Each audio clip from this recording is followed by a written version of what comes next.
What is cracking, everybody? James Coe, aka the Sleeper King, here with you. We are talking about post waiver wire pickups. Oh, this is my wheelhouse, baby. We're talking about the deepest of deep sleepers. Waivers have already run. Those are your normal sleepers. You know what I mean?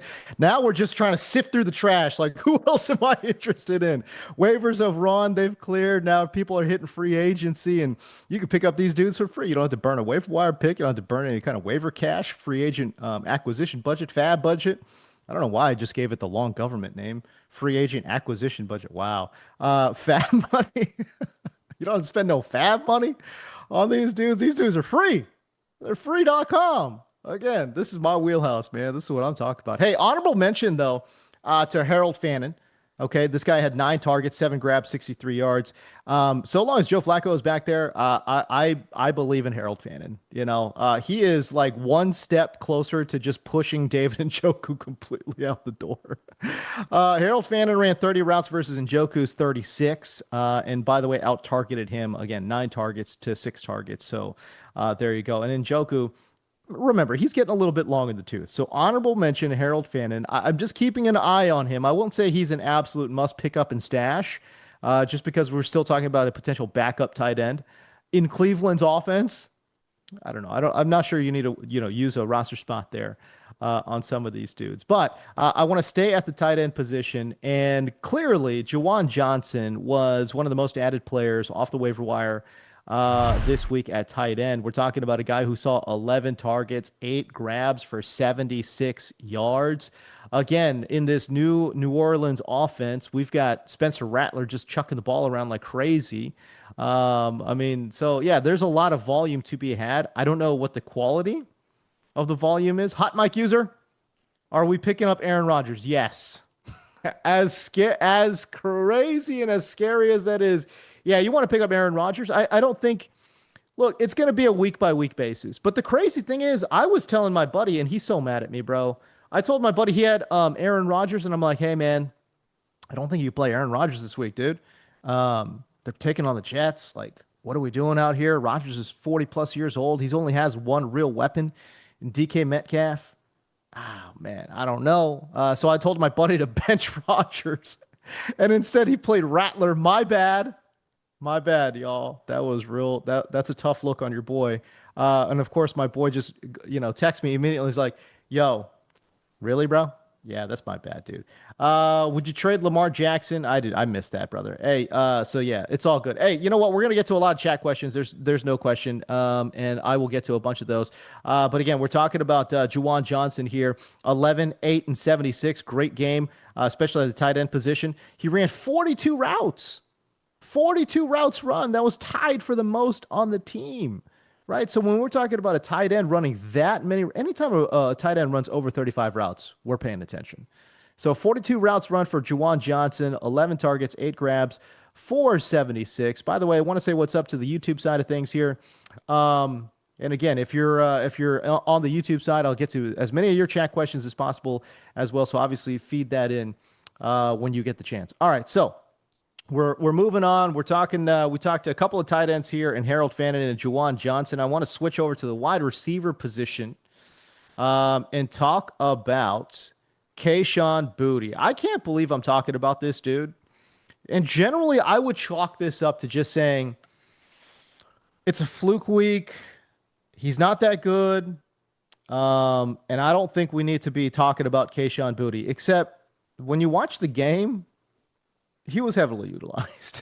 I mean, there's just no way around it. And there was a certain chemistry between Kayshon Boutte and Drake May. Normally, I would say Kayshon Boutte's like, who cares about this dude? Like, he's not a good separator. And I would probably say he's more of like a sacrificial X receiver than anything else, but you really just can't say that. I mean, the way he was being utilized, the way that Drake May was trusting him in certain situations, throwing him the ball with anticipation, that's really what got my gears churning. Was when I saw Drake May throwing with anticipation to Kayshon Boutte, not when he was open, but before he was open. Throwing with that timing and touch. First of all, shout out to Drake May because he's got the tools. This kid's got the tools. But he was throwing with timing and touch to Kayshon Boutte. You got to pay attention, man. Like, did they develop a little something in the preseason? Maybe. I don't know. Obviously, they were teammates last year, and they must have built a little bit of chemistry there as well. Okay, so Kayshon Boutte, by the way, 8 targets, 6 grabs for 103 yards. I don't necessarily think this is a fluke, y'all. I don't. He ran 41 routes, by far the most on the team, especially among wide receivers. Stephon Diggs ran the second most routes at just 28. Now, Diggs is obviously coming back from injury, so we're anticipating Diggs to get kind of sort of worked in and worked up as the season wears along. I would imagine Diggs is probably fully operational by week 3, 4. I think that's fair. But if we're talking about for the next couple of weeks, why can't Kayshon Boutte continue to see 8 targets a game? And if we're talking about a guy that's seeing, anywhere between 6 to 8 targets a game, he's absolutely an every week wide receiver 3 play. And he should be in the mix in the flex position as well, kind of sort of given the matchup overall. I don't love New England's offense.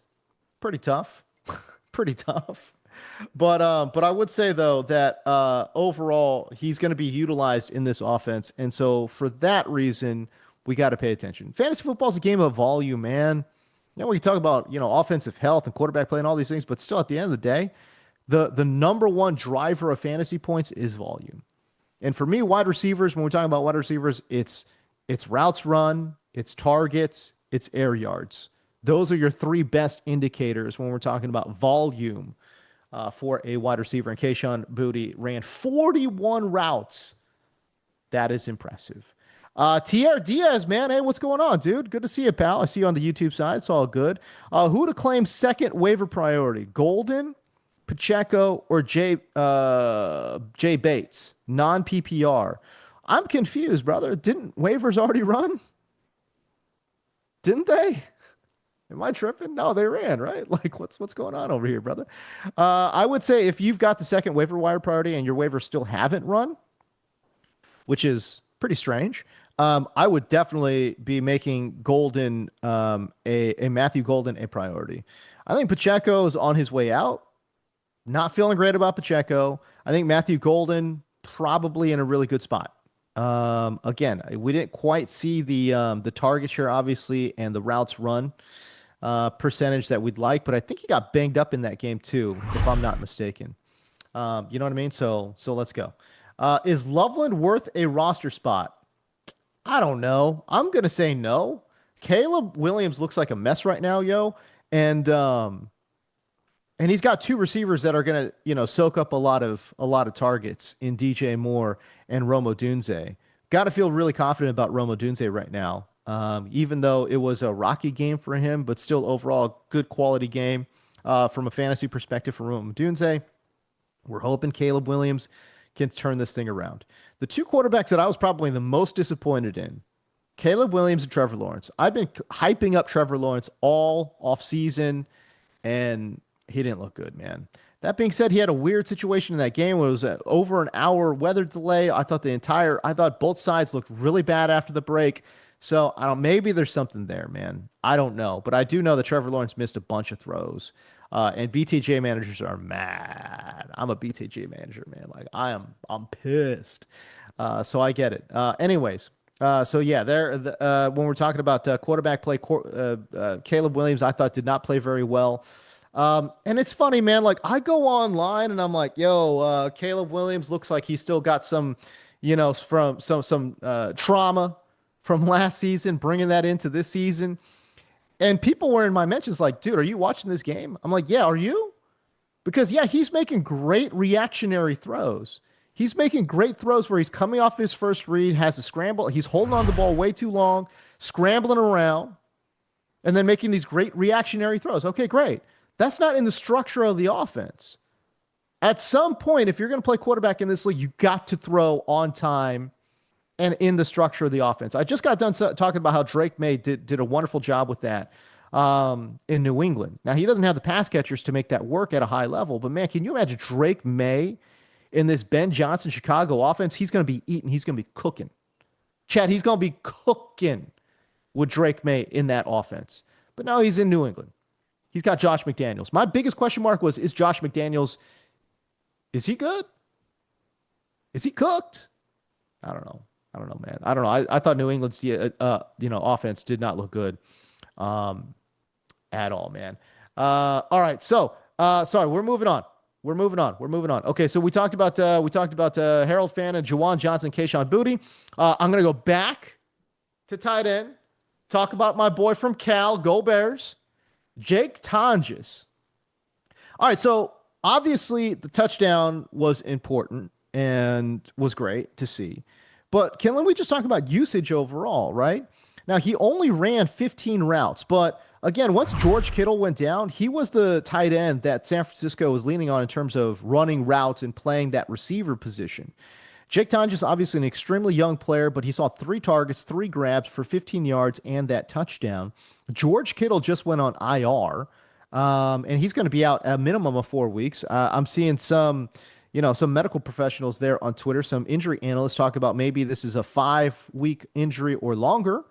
So Jake Tonges, at least for the next month, is going to be a potential playable asset. Look, he's not rostered anywhere. Jake Tonges needs to be on more rosters. And again, I'm just saying this because if you're in a competitive 12-team league and you're looking for an advantage, Jake Tonges might be a guy. Jake Tonges can play now. This guy can play. Again, 3 targets on just 15 routes. That's pretty good. I am interested in a player like this. Now, we might see his routes run jump up to 30, 35 here in week number 2 as he plays a full game and as Kyle Shanahan gets him fully prepared in a full week of practice. Keep in mind, this is 15 routes run, and George Kittle left in the middle of the game, right? So what does that look like if Kyle Shanahan can get this guy activated with a full week of practice? I am very, oh, man. Kittle in midseason form, bro. That's come on, man. That's tough. Y'all chat, that's tough, man. Come on, man. All right, I'm gonna give you another deep sleeper here. And we're gonna go back to Chicago here. Olamide Zaccheaus, I've always said Olamide Zaccheaus sounds like the name of a Greek god of fantasy points. Olamide Zaccheaus, right? But I think the one thing I paid attention to, beyond Caleb not looking great in a structured offense there in Chicago, was the fact that all this Luther Burden hype, yeah, just go ahead and put that to bed. Luther Burden, no. Luther Burden ran 8 routes total, right? Olamide Zaccheaus was the team's primary slot receiver there in Chicago. 7 targets, 4 grabs for 42 yards. And again, 8.2 in PPR. I don't want to say that's a nothing burger, but at the same time, it's not like making you, salivate. I get it. But he ran 22 routes. He ran 22 routes versus Luther Burden's 8. We'll see if that split continues. And obviously, it's one of 2 ways. I don't think it's going to stay the same. Either Olamide Zaccheaus is going to play more or Luther Burden is going to play more. But I would say for week number 2, if you're in a deeper league, 14-team league or deeper, or if you're in a hyper-competitive, deep roster 12-team league, first of all, if you're in a 12-team league, Olamide Zaccheaus should be on your hyper-competitive 12-team league. Olamide Zaccheaus should be on your roster, bottom of the roster somewhere. I would say that because he's going up against Detroit right now. And he, again, mostly slot player is Olamide Zaccheaus. I believe he played about 65% of his snaps in the slot. I don't have the numbers right in front of me right now. But keep this in mind. Great matchup against Detroit now. Detroit gave up the most fantasy points to the slot last year. Think about what Jaden Reed just did out of Green Bay to Detroit in week number 1. They still have those issues lining up against inside wide receivers. Olamide Zaccheaus, who saw 7 targets in that ball game, y'all. I think he can be a sneaky little sleeper. He's definitely going to be in my sleeper list, deep sleeper list for this week. Again, he's a player that if you're in a 14-team league, for sure, should be on the end of your roster. 12-team league, we could probably leave him on the waiver wire, but that's okay. But I do think he's a sneaky pickup. By the way, hey, if you're playing DFS, a little sneaky little tournament play, Olamide Zaccheaus, again, cost you nothing. Going to cost you nothing in DFS. Might be a sneaky little play, is Olamide Zaccheaus. TR Diaz, I didn't use my waiver claim, and some players are dropped 10-team league. 10-team league. Okay, I got you, brother. Daddy Ted, drop Jameson Williams for booty. No, no, that's a step too far, my guy. Um, Again, better days are ahead for Jameson Williams. Let me just say this: Jared Goff obviously did not play well, but it was on the road and it's in Green Bay, a place that he has struggled with before. So I would say, no, let's not do that. I do think the offense, and by the way, the starters really just didn't get a lot of reps in the preseason. These guys are still getting warmed up. They're still getting used to Ben Johnson not being there. But you know what? I'll say this team, they're too talented. They're too athletic for Jared Goff to be that bad. Now, again, I might not play Jared Goff on the road in adverse conditions. Certainly not in weather on the road. We're definitely not playing him there. But dude, he's at home this week. I promise you, there's going to be a little bit of a bounce back. Now, the Chicago matchup is really interesting because I thought they played really well against Minnesota. Now, I know they gave up the game at the end, but man, I thought overall they were missing their best defensive player in Jalen Johnson. Still got a pick six. I thought they played okay. Beyond okay. Dennis Allen's the dude defensive coordinator there in Chicago. He's got these boys working, man. So yeah, let's go. All right, we go back to the list here. We talked about Booty. We talked about Tonjes. Olamide Zaccheaus, I think, is a really interesting deep sleeper. My final one on the list here, Miles Sanders. Look, he only played 8 snaps in week 1. That's it. 14% snap share. That's it. But the thing is, dude, there's no way Dallas can continue to play Javonte Williams 80% snap share like they did in week 1. That has to balance out. It just has to. Javonte Williams is dealing with too many injuries. He's just an injury prone player. That is running back malpractice if Dallas continues to run Javonte Williams 80% of the time. I just can't see it. Better days are ahead for Miles Sanders. And again, I lean back, or I go back to the injury history there with Javonte Williams, right? If he goes down, it's clear the team feels most comfortable with Miles Sanders. Jaden Blue was a healthy scratch, right? Phil Maffa's injured. Clearly, they feel the most comfortable with Miles Sanders because it was Javonte, it was Miles Sanders, and that was it. That's it. So if we're talking straight handcuff here, it's Miles Sanders. So, and again, this is for the waivers have run. You're looking for somebody to add for free at the end of your bench. Miles Sanders is somebody that I'm not playing yet, but I'm stashing. And by the way, I talked about how this backfield is pretty important. Because last year we're talking about Rico Dowdle getting you 1,300 yards. Right? Like Rico Dowdle. Rico Dowdle is so bad that he is the backup in Carolina. You know? I'm talking about Carolina over here. You know? Like he's the backup there. And yet this guy, Rico Dowdle, got you 1,300 yards in fantasy last year playing on this Dallas offense. That's why we need to be paying attention to guys like Javonte Williams and Miles Sanders. You know what I'm saying? Like, it's there. All right, we're going to go to the chat. I got about 10 minutes here. If you got some stuff, throw it into the chat, man, and I'll try to get to as many questions as possible. This is from Jay Cramp. Should I drop Evan Ingram for Fannin? I'm going to say yes, because I don't think Evan Ingram's a very good football player at this point in his career. He's obviously a lot older, and I think he's just being mixed in. Hot mic user, Sanders or Hunt? I'm going to say Sanders. Dude, Hunt doesn't have much left either. I thought he ran poorly last year, and this year he did not look that much better. They've got a very interesting young player there in Brashard Smith. That I think that Kansas City will start to get activated a little bit more. So no, I would not put a lot of faith or stock into Kareem Hunt. Frank the Tank.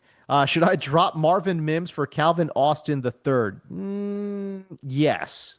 I am going to say yes. Calvin Austin is clearly the second wide receiver outside of DK Metcalf. He got the most usage, the most routes run. Other than DK, most routes run, most snap share. Clearly, he's going to be in there for two wide receiver sets. And Arthur Smith, I guess, really likes him. And plus, he gives you a little bit of motion element too. So he'll be out there. Top notch. Wave Tank Bigsby for Dylan Sampson. Oh my God, yes. Tank Bigsby should not be on anyone's roster, period. Right? Like, even here's my thing. Even if he got traded to Philadelphia for anyone living under a rock, but he got traded to Philadelphia. Um, dude, if even if Saquon goes down, I am not confident that Tank Bigsby um is going to be the backup. I don't see it. I actually, as a matter of fact, I really don't see it. Because first of all, Tank Bigsby is terrible in the pass game, both as a pass catcher and as a pass blocker. He is somebody that I charted over the summer. If you want to go check it out, sleeperkingfootball.com. But Tank Bigsby was literally the worst pass blocker I saw in the NFL last year. He was horrendous. I cannot imagine Philadelphia getting a close look at that and being like, you know what, we're going to let this guy run out here and protect Jalen Hurts. Nope, not going to happen. Not going to happen. So yeah, Tank Bigsby should not be on a roster. Dylan Sampson, I thought, really played really, really well. And you want to invest in running backs in a Kevin Stefanski scheme, period. We saw that Quinshawn Judkins is meeting with the NFL today. We don't know what that means. I mean, shoot, the guy could get suspended for 6 games, man. And Dylan Sampson absolutely would be the RB1 there in Cleveland, way ahead of Jerome Ford, who again did not run well. But yeah, we want Dylan Sampson for sure. I can't believe Dylan Sampson's on your waiver wire top notch. If he's available, go pick him up like right now. Right now. You watch the stream on a second screen, go to your fantasy football app and go pick up Dylan Sampson right now. Johnny No, should I drop Braylon Allen? No, we don't want to drop Braylon Allen. Again, he's another player I charted, and I said the hate on Breece Hall is gone too far. I think I actually came on this stream and said the hate on the hate on Breece Hall has gone too far. Obviously, Breece Hall looked great. They've got a sensible running attack set up for Breece Hall. And Braylon Allen is a fine backup, but that's all he is. He's a backup. But that being said, if Breece Hall goes down, Braylon Allen becomes a highly valuable player for them. And I will say this, I do actually think that Braylon Allen might fit better in an RPO scheme than Breece Hall. We're hoping that never actually happens because I thought that Justin Fields threw the ball well. And they've got a sensible quarterback plan for Justin Fields there in New York as well. So, but no, I wouldn't drop Braylon. It really depends on who you're going after and who's on the waiver wire. Johnny no knows, but on the cuff, I would just say no, Braylon Allen. I think we want to hold on to him. Let's go to the YouTube side here. Adam Leslie, I got offered Nico Collins and Quinshawn Judkins for Ja'Cory Krosky Merritt and Calvin Ridley. Bill is my RB4. Ridley's my wide receiver 4. Okay, well, dude, listen, if you're getting Nico Collins on that side of it, yeah, I'm making that deal. Look, I love Ja'Cory Krosky Merritt, or Bill, as they call him. And I think better days are ahead for Calvin Ridley. He's not going to be facing Denver all season long. Adam. That being said, if you're getting Nico Collins back, yeah, we make that deal. Quinshawn Judkins, I'm like this. Listen, I did not think, like, everyone was saying Omarion Hampton is the RB2 in this draft class. I was like, yeah, I don't know. I think it's Quinshawn Judkins. And then Quinshawn Judkins lost his damn mind. So, no, yeah, man, I don't know. Like I said, I think Quinshawn Judkins is an extremely talented player. I think he's more talented than Omarion Hampton. I think he's more scheme independent than Omarion Hampton. Let me just put it that way. And I think he's in a great spot. Again, you want running backs in a Kevin Stefanski run scheme. He knows how to scheme up run plays. So, but I'm this close to kind of just being like, I give up on Quinshawn. You know, didn't play in the preseason. He's had no practice time. We're into the season. He still hasn't had practice time.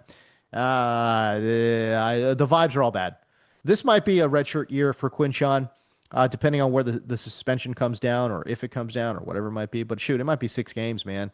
It really might be. So, nah, look, I would have him as a like stash player Maybe he comes through for you in the fantasy playoffs. But right now, if you're getting Nico Collins for JCM and Ridley, yeah, I do that deal. I do that deal in a heartbeat, man. Um, Stephen Curry. Well, I don't think it's that Stephen Curry. Drop Jerome Ford for Miles Sanders.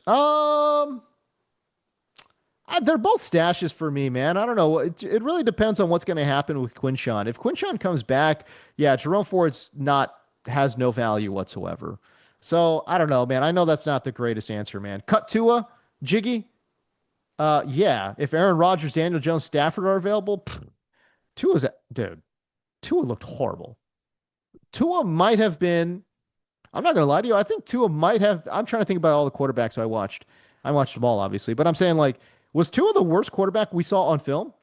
Like, was Tua legitimately the worst quarterback we saw on film in week one? Maybe. I don't know. Drop Jerome Ford for Miles Sanders, Stephen Curry. Like I said, I'm not sure. You're in a 16-man league? Wow. That's hardcore, bro. WB dropping Bateman? Dude, if you're in a 16-man league, don't drop Bateman. I don't know. That's what I would say. Cramden, should I trade Odunze for Samson? I have Judkins on my bench and I'm stacked at wide receiver. No, don't do it. Listen, I just got done saying you want the running back in a Kevin Stefanski scheme, but man, what about if Quinshawn Judkins does come back? Now we're talking about a potential three-headed monster there in Cleveland with Jerome Ford because he's still going to work in Samson and Judkins. I'm not feeling good about that. I'm not feeling good about that at all. So no, I would not. I would not trade Odunze for Samson, man. I know you get some more positional value there. Running back's more valuable than wide receiver, but I thought Odunze looked good. I thought it looked good. Anyways, okay, so getting back to some of these chat questions here, we're almost out of time. Let me try to rip through a bunch of these. Fisher, should I drop Ferguson for Johnson? Jake Ferguson for Johnson. I would have them about the same. Dallas's offense is way better than New Orleans, but he's going to see a smaller target share. So I would view them as about the same. I know that's not a great answer. I apologize for that, but I do. I see them as the same. Zan Life. Should we Zan Life? Really? Okay. Should we trust Kyle Pitts or not this year? Yes. Yo, chat. Can you all confirm with Zan Life that I have been hyping up Kyle Pitts this year? I've talked about him on multiple streams now for Bleacher Report, bro.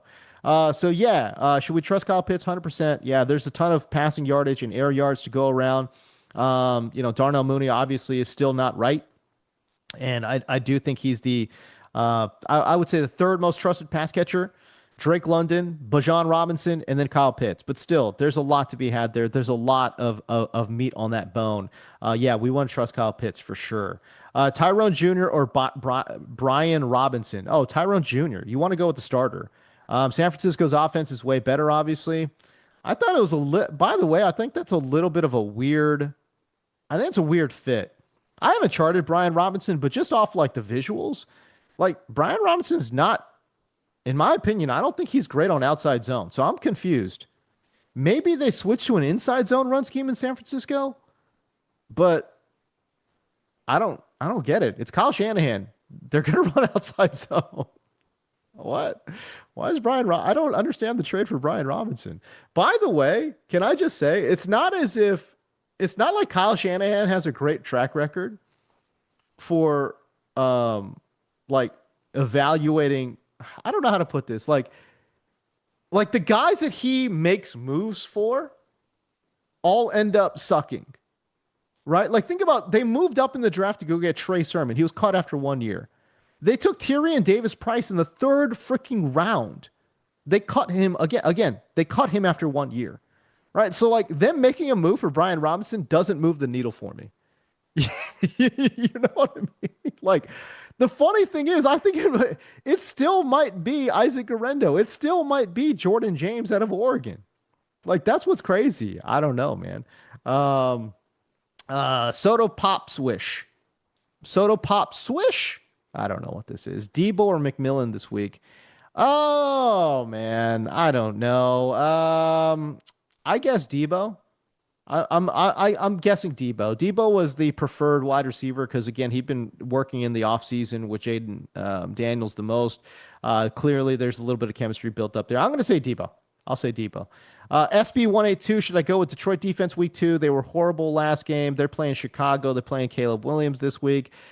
I don't know what I don't know what the other defenses are, but I do think that Detroit's defense will play much better at home this week. By the way, I think Chicago is a sneaky play here, and LA Rams taking on the Tennessee Titans, also a really really good streaming defense this week. Hot mic user Achan, should I sell high? Yes. If you can get back a legitimate RB1 for Achan, 100% I'm selling high. That offense is going into the toilet.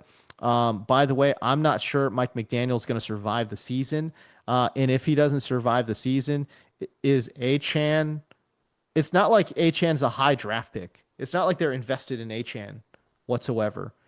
Will other running backs get a look? And by the way, you just don't want running backs in bad offenses, and Miami has maybe one of the worst offenses in the NFL, man.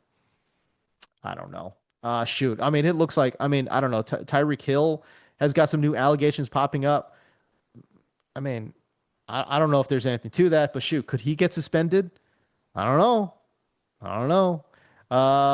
Okay, I'm gonna rip through a couple of these and be done. Winks, Williams, Warren, or Walker. Dog, this is to this chat. Help me, help y'all. If you give me full names, I promise you I can rip through a bunch of these questions a lot quicker. You know what I'm saying? Like when you start hitting me with Williams and Warren, like, I don't know who the hell y'all are talking about, bro. There's multiple Warrens in this league. There's obviously multiple Williamses in this league. I don't have a damn clue who you are talking about, man. That's my bad, dude. That's my bad. Yeah. All right. So let's go. Roby, 2 flex spots, start sit. Olave, T Hunter, Travis Hunter, Hollywood, or Pittman. You got to start 2. I am starting Pittman for sure, and I'm starting Olave. Give me the 2 most talented dudes. Hollywood's really, really interesting. I'm just curious if they scheme up something different. That's all. So yeah. All right. I think that's about it, y'all. I've gone a little bit over. Let's recap this list real quick here. Again, honorable mention in terms of post waiver wire pickups. Harold Fannin, who I'm really interested in at tight end position. But Juwan Johnson is somebody that could be a sneaky post waiver wire pickup. Kayshon Boutte is somebody that just needs to be rostered, period. You really can't ignore those 8 targets and 41 routes, period. You got Jake Tonjes with George Kittle going in IR. I'm really interested in him. Deep sleeper candidate, Olamide Zaccheaus, primary slot receiver for Chicago right now. And Detroit gave up the most fantasy points to receivers lined up in the slot last year. Really, really good matchup this week against Detroit. Olamide Zaccheaus is a deep sleeper for me. And finally, Miles Sanders, end of your roster stash. Only played 14%, but man, they cannot possibly play Javonte Williams 80% of the snaps like they did in week number 1. And if they do, then you definitely want Miles Sanders because Javonte playing 80% will for sure 100% get injured at some point. Okay. And like I said, Dallas's backfield, very lucrative. 1,300 yards for Rico Dowdle last year. And it seems as if it's going to be very lucrative again this year as well. All right, there you go. Anyways, that's your list. If you all want to follow me, you see the handle at the bottom, at James Deco. I do a good job. I try to do a good job of answering as many questions as possible. This is, by the way, if you want to find me on Instagram, TikTok, YouTube, Twitter, it's the same handle. And if you shoot me a DM, like let's say you're not a big, Twitter user, you want to shoot me a DM on Instagram, it's all good, bro. Shoot me a DM because I do my best to try to answer as many of these fantasy football questions as humanly possible. Anyways, there you go. That's your stream. I appreciate y'all. We're back each and every Wednesday. Every single Wednesday. We're going to be talking about some deep sleeper slash post waiver wire pickups because I'm your boy. I'm the sleeper king. I'm going to give you the names that could get hot. By the way, Travis Etienne chat, let them know who was an early Etienne user. It's your boy over here. All right. Anyways, we got to go. I appreciate y'all, man. And we'll see you next week. All right. Peace.